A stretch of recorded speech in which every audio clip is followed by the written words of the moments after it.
So the point is that love of Krishna or service to Krishna is not a mechanical thing. It is to be done with love and affection, with respect, in a proper way, as directed by a bona fide pure devotee like Srila Prabhupada. Now, this is not difficult to understand.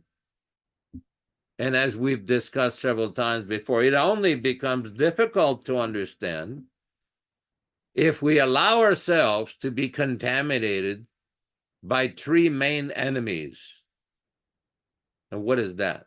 It's called Labh Puja Pratishta, the PAD disease, not the PADA, the Prabhupada Anti-Defamation Association, not this.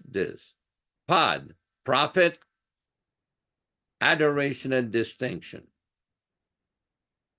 If one allows himself, either knowingly or unknowingly, either willingly or unwillingly, to be contaminated with this, then things become difficult.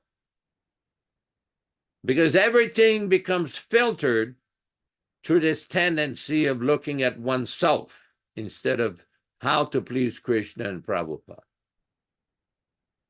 We have often, as part of these discussions, we've often given examples of the great devotee, Jayananda Prabhu, whom Prabhupada said was a pure devotee, of how he had such an amazing service attitude without any tinge of personal sense gratification.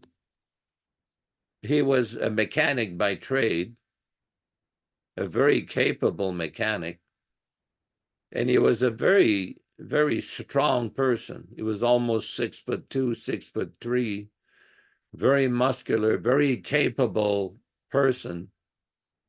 Unfortunately, we had the occasions to go with Jayananda several times in 1970s, 71 in the spring, when I was in Berkeley, assigned by Kurandar to manage the temple as the temple president for a short duration of time.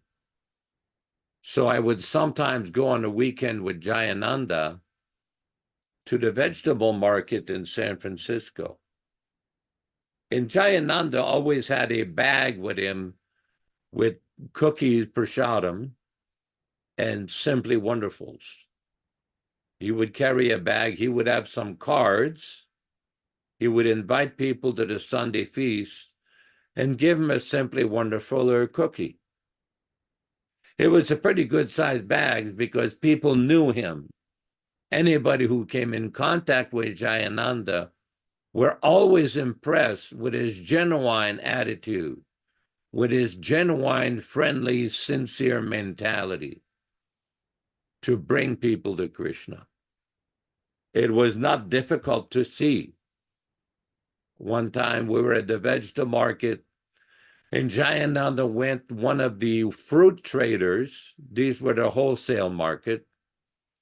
He went and asked the fruit trader for some bananas. So the person picked up a box of bananas and gave it to Jayananda. Jayananda gave him a cookie and a card. And as soon as he did that, several other merchants came. One of them with a box of apples, another of them with a box of vegetables. So many people were attracted to his attitude because people perceive this person has no personal motivation. He doesn't want anything for himself. He was just presenting prasadam of Krishna and inviting people to hear about Srila Prabhupada and Krishna come to the local temple. He was a remarkable, we never realized while we were in touch with Jayananda how exalted he was, till Prabhupada confirmed in 1977 that this person went back to Godhead. I mean, he was like one of us. In 1976, I asked Jayananda, oh, why don't you take sannyas? So he put his hand to his ear and says, oh, no, I can't do that. Oh, I can't do that. I said, why not? Oh, he says, that would be a disgrace to the Vedic culture. I said, Jayananda, no. But he was an amazing devotee, always wanted to serve. I mean, I heard so many stories when Jayananda went to build the Ratha Yatra cart in New York in 1976. He also was associated with a devotee from Buffalo, Murali Krishna, who also was involved with the Toronto temple.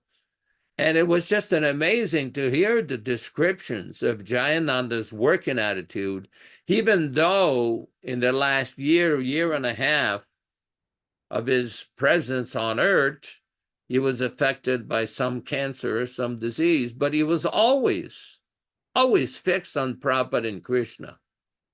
Always fixed on Prabhupada. Some of you may have seen a picture of Jayananda talking to a police officer, and Jayananda is smiling at the officer, and the officer's got this look like he wanted to hear more, because Jayananda was never confrontational with people, never.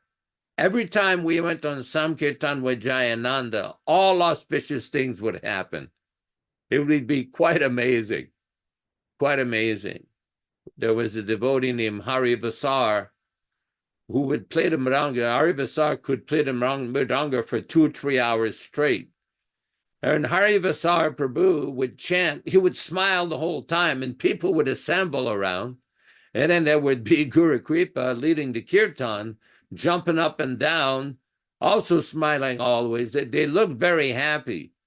And if you mix all of that with someone like Jayananda, and people would be very attracted, like, what are they doing? What is going on here? There's got to be something special. Why all these persons are so happy? Because of that genuine devotion to Krishna without personal motivation, especially Jayananda. This is very, very significant. Just like that story from the Mahabharata about Vidura wanting to please Krishna. We've all heard so many stories during Prabhupada's manifested presence of different persons, especially children, who came to Prabhupada to receive a cookie, or they would come to try to touch his feet. And Prabhupada was giving his association and his kindness to everyone. But the real kindness of Srila Prabhupada in his mercy is his books. Now, somebody may say, well, you guys are always talking about the same topic. It's the same topic about the books and how Prabhupada is present to his books. What about physically present persons? Well, physically present are nice. That's important also. But the function of physically present devotees is meant to emphasize the association with and the importance of Srila Prabhupada.